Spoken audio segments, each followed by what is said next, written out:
Hi friend, आप सब कैसे हैं। मैं शरण कुमार राजपूत यूनिक ज्ञान अकेडमी में आपका हार्दिक स्वागत करता हूं। और आज हम लोग सीखेंगे हड़प्पा सभ्यता के बारे में कि हड़प्पा सभ्यता का पूर्ण रूप से जानकारी लेंगे। हड़प्पा सभ्यता में कौन कौन से साक्ष्य प्राप्त हुए थे और क्या क्या विशेषताएं थी, इनके बारे में हम लोग विधिवत रूप से समझेंगे। तो स्टार्ट करते हैं। तो चलिए, सबसे पहले आपको नमस्कार, स्टार्ट किया जाए।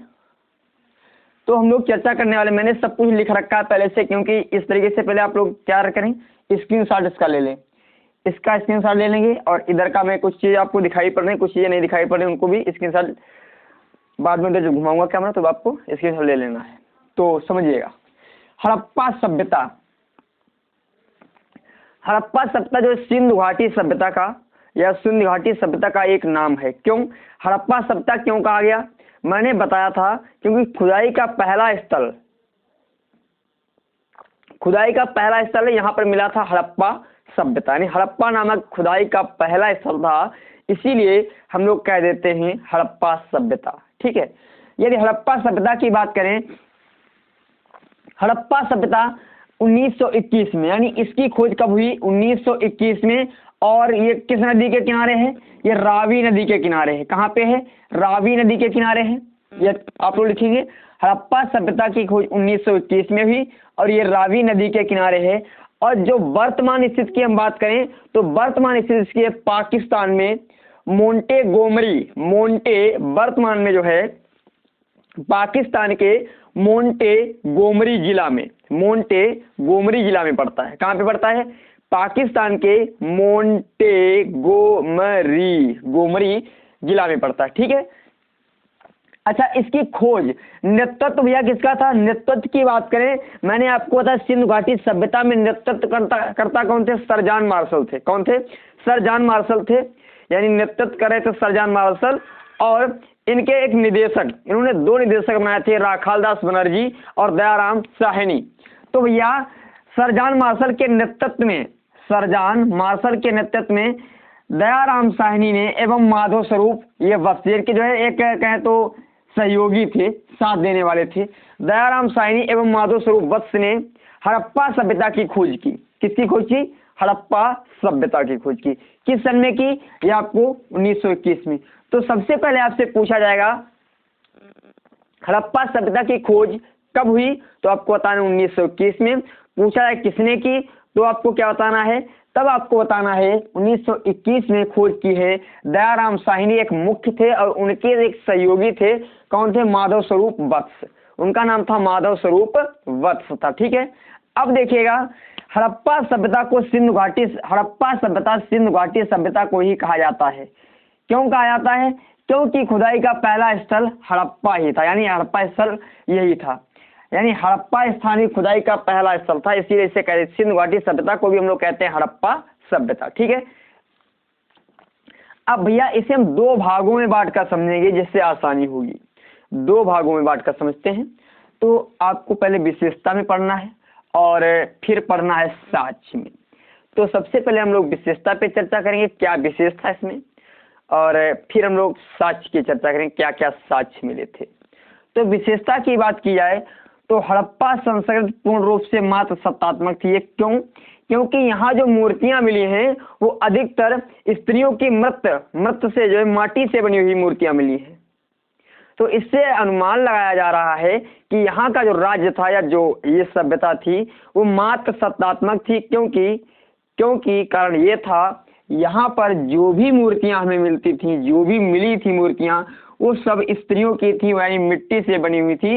इससे यह गेस लगाया जा रहा है यहाँ पर जो राज्य था, जो सभ्यता थी, वो मात्र सत्तात्मक थी, यानी माताओं की इसमें ज्यादा इज्जत हुआ करती थी, यानी माताओं को सबसे ज्यादा श्रेय मिलता था हर क्षेत्र में। और आपको बताएं, माताओं को इसीलिए इन्होंने, ये लोग क्या करते थे, धरती को उर्वरता की देवी धरती को कहते थे उर्वरता की देवी। कौन लोग, हड़प्पा सभ्यता के लोग ही धरती को उर्वरता की देवी कहते थे। क्या कहते थे भैया, उर्वरता की देवी। मैंने बताया ये मात्र सत्तात्मक था और धरती को भी माँ मानते थे, इसीलिए उर्वरता की देवी कहते थे। क्या कहते थे, उर्वरता की देवी। चलिए अगला समझते हैं। फिर कह रहा है स्वास्तिक एक चिन्ह मिला है, एक यहाँ पर चिन्ह मिला है। मैं आपको एक चिन्ह दिखाऊंगा कैसा मिला, एक चिन्ह मिला स्वास्तिक चिन्ह। इससे अनुमान लगाया जा रहा है कि सूर्य की उपासना भी रखते थे लोग, यहाँ पर सूर्य की उपासना भी लोग करते थे, ये अनुमान लगाया जा रहा है। और ये लगभग संभवतः मतलब ये चीज बताई जाती है, जो सूर्य की उपासना जो है दिन लगभग में गेस लगाया जाता है जो है हड़प्पा सभ्यता से ही सूर्य उपासना का प्रचलन हुआ है। हड़प्पा सभ्यता से ही सूर्य उपासना का प्रचलन हुआ है। इस चिन्ह को देखकर सूर्य उपासना का अनुमान लगाया जाता है, ये चीज हम आपको बता चुके हैं। अब देखिएगा, हड़प्पा सभ्यता में प्रशासन संभवतः वणिक वर्ग के लोगों द्वारा चलाया जाता था, यानी ब्राह्मण क्षत्रिय वैश्य, यानी वैश्य लोगों के द्वारा ही शासन चलाया जाता था। भाई ब्राह्मण क्षत्रिय वैश्य शूद्र ये 3 वर्ग हैं, तो इसमें बताया गया है वणिक वर्ग के द्वारा ही क्या था, राज्य चलाया जा रहा था। ये कुछ सिस्टम ऐसा बनाया जाता है संभवता के लिए। और आपको समझना है, जीविका की बात करें तो जीविका के लिए सबसे मुख्य जो स्रोत था, मुख्य आधार था उनका, जीविका का मुख्य आधार जो था भैया वो क्या था, जीविका का मुख्य आधार इन लोगों का था कृषि। जीविका का मुख्य आधार कृषि था। और अब बात करें हड़प्पा में एक लिपि, ये आपको समझनी है ध्यान से। हड़प्पा की जो लिपि थी वो भैया भाव चित्रात्मक थी। कौन सी थी, भाव चित्रात्मक थी। हड़प्पा की लिपि थी भाव चित्रात्मक। क्यों, इसमें एक लिपि जो थी यहाँ की लिखावट कैसी थी, पहली पंक्ति जो लिखी जाती थी, पहली पंक्ति लिखी जाती लेफ्ट से राइट की ओर, लेफ्ट से राइट की ओर, और वही दूसरी पंक्ति लिखी जाती राइट से लेफ्ट की ओर, फिर लेफ्ट से राइट की ओर, फिर राइट से लेफ्ट की ओर। यानी इस प्रकार से यहाँ की पद्धति, यहाँ से लिखा जो लिपि थी, पहले इधर से लिखते थे, फिर उधर से लिखते थे, फिर इधर से लिखते थे, फिर उधर से लिखते थे, ये क्रियाकलाप था। तो इससे गेस लगाया गया कि ये जो लिपि थी ये कौन सी लिपि, इसे नाम क्या दिया गया भैया, इस लेखन पद्धति को ब्रेस्टो, इस लेखन पद्धति जो भाई लिखते थे इस पद्धति को कहा गया ब्रेस्टोफेदम। क्या कहा गया भैया, ब्रेस्टोफेदम कहा गया। किसको, जो लेखक जो है लेखन पद्धति वहां से मिली है उसे कहा गया ब्रेस्टोफेदम। समझ गए। और आपको बता दें ब्रेस्टोफेदम लिख लेंगे आप, ब्रेस्टोफेदम इसे ऐसे लिखते हैं ब्रेस्टोफेदम, यानी जो पद्धति मैंने आपको बताई है, जो पहले इधर से लिखी जाती थी, फिर इधर से लिखी जाती थी, फिर अगली लाइन इधर से, फिर इधर से, ऐसा सिस्टम था। इसी लेखन पद्धति को हम ब्रेस्टोफेदम कहते हैं। और आपको बता दें इस पद्धति को आज तक पढ़ा नहीं जा सका है, इस लेख को आज तक पढ़ा नहीं जा सका है, ये आपको समझना है, ठीक है। इस लेख को आज तक भी पढ़ा नहीं गया है। और आपको बताएं ये हुई है इसकी भैया विशेषताएं। विशेषताओं में फिर एक बार समझे, पहले हमने बताया ये जो था मात्र सत्तात्मक था, क्योंकि माताओं की जो है स्त्रियों की ज्यादा मूर्ति मिली, तो इससे कहा गया ये मात्र सत्तात्मक हो सकता है। फिर मैंने बताया कि धरती को उर्वरता की देवी मानते थे, क्योंकि धरती को भी लोग माँ मानते थे, इसलिए उर्वरता की देवी कहा। फिर अगला पॉइंट मैंने आपको बताया कि ये स्वास्तिक लोग, मतलब ये एक चिन्ह मिला है। मैं आपको चिन्ह यदि आपको देखना है तो डिस्क्रिप्शन में लिंक दिया हुआ है, उसमें जाएं और आपको मिलेगा। तो ये चिन्ह मिला, और ये चिन्ह लगभग में इससे गेस लगाया जा रहा है कि ये चिन्ह सूर्य उपासना को प्रदर्शित करता है, यानी सूर्य उपासना के बारे में जानकारी देता है। और क्या बताया, यानी यहाँ के द्वारा जो राज्य चलाया जाता था, राज्य की बात थी, राज्य में हमने आपको बताया वणिक वर्ग के लोग राज करते थे। बस इतनी चीज आपको विशेषता में, और मैन विशेषता मैंने बताई लिपि के बारे में। यहाँ की जो लिपि थी उसका नाम ब्रेस्टोफेदम रखा गया, जो कि पहले लेफ्ट से राइट और फिर राइट से लेफ्ट, फिर लेफ्ट से राइट ये क्रियाकलाप थी, उसको ब्रेस्टोफेदम कहा गया। ठीक है, क्या कहा गया भैया, ब्रेस्टोफेदम। और आगे समझे,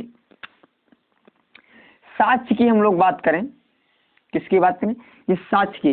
तो यहाँ पर साक्ष्य में एक तांबे का पैमाना मिला है नाप जोख करने के लिए। याद रखना हड़प्पा सभ्यता में मापन का थोड़ा नॉलेज था, हड़प्पा सभ्यता में मापन का नॉलेज था। तो यहाँ पर एक तांबे का पैमाना मिला है और एक तांबे की एक गाड़ी, इक्का गाड़ी मिली है। मैं इन सभी की जो है इमेज आपको जो है डिस्क्रिप्शन में दे दूंगा और आप लोग वहां जाकर के देख सकते हैं। फिर एक तांबे गलाने की भट्टी मिली है जिसमें तांबा को गलाया जाता था, और एक मिला है अन्नागार यानी अनाज भंडार मिला है। ये चीज आप लोग नोट कर लेंगे। और सबसे बड़ी बात, यहाँ कंकाल जो मिले हैं, कंकालों को अधिकतर कंकाल मिले हैं। इन्हें देखकर एक गेस लगाया जा रहा है कि यहाँ जो लोग जो मर जाते थे, जो सब होते थे, जो व्यक्ति मृत हो जाते थे, उनको जलाया नहीं जाता था, उन्हें दफना दिया जाता था, यानी जमीन में गाड़ दिया जाता था। ये गेस लगाया जाता है। और जबकि मोहनजोदड़ो में बहुत कम मिले हैं कंकाल जो कम मिले हैं, इतने ज़्यादा नहीं, तो इससे गेस लगाया जा रहा है कि मोहनजोदड़ो में जलाने की प्रथा थी और हड़प्पा में क्या थी भैया, दफनाने की प्रथा थी। कौन सी प्रथा थी भैया, दफनाने की प्रथा थी। और हम बात करते हैं, यहाँ पर खेती सबसे ज़्यादा बादाम की होती थी। और सबसे बड़ी बात ये थी, यहाँ पर एक सबसे बड़ी बात आपको बता दें, यहाँ के लोग रंग कला में मशहूर थे। यानी यहाँ जो कुछ कृत्य मिले हैं, कुछ जैसे चित्र मिले हैं, कुछ ऐसे बर्तन मिले हैं जो रंग जो है विधिवत रूप से डिजाइन किए गए, जिन पर रंग बढ़िया तरीके से सजाया गया है। तो इससे लग रहा है यहाँ के लोग रंग कला में काफ़ी मशहूर थे, यानी रंग कला में काफ़ी जो है कहें तो अनुभवी थे, रंग कला का काफ़ी ज्ञान रखते थे। अब आप लोग इसका स्क्रीनशॉट लेंगे और फिर आपको एक चीज़ बताते हैं। स्क्रीनशॉट आप लोग ले लेंगे, बैक जो है वीडियो को बैक करके उसका स्क्रीनशॉट ले लें, क्योंकि कुछ चीज़ इधर की कट रही हैं। मैं आपको अच्छा स्क्रीनशॉट लेना चाहें तो मैंने पहले ही बता दिया था। और यहाँ पर फिर एक बार स्क्रीनशॉट ले लेंगे इसका। चलिए भाई हम कर देते हैं, चलो स्क्रीनशॉट ले लो भाई, इसका स्क्रीनशॉट ले लेंगे आप लोग। यहाँ तक चीज़ आपको दिखाई पड़ रही है, यहाँ तक, चलो। अरे भाई लगभग में सभी चीज़ आ रही हैं, ठीक है। स्क्रीनशॉट ले लें, इसका ले चुके हैं। अब हम आपको बताएं, देखिए आपको ये कुछ करना है, लाइफ में आगे बढ़ना है, तो आपको एक कार्य करना पड़ेगा, मेहनत करनी पड़ेगी, आपको अपने इस समय आपको खपाना पड़ेगा, तब आप आगे बढ़ सकते हैं, अदरवाइज आप आगे नहीं बढ़ सकते हैं। आपको कुछ करना है तो आपको इस समय अपने को आपको खपाना पड़ेगा, तभी आप आगे बढ़ सकते हैं, अदरवाइज आगे नहीं बढ़ सकते हैं। और आपको बता दें, यहाँ के लोग जो थे, यहाँ के जो लोग थे, उनके मध्य एक सबसे बड़ी चीज़ थी, उनके पास क्या थी भैया, सबसे बड़ी चीज़ बताएं आपको।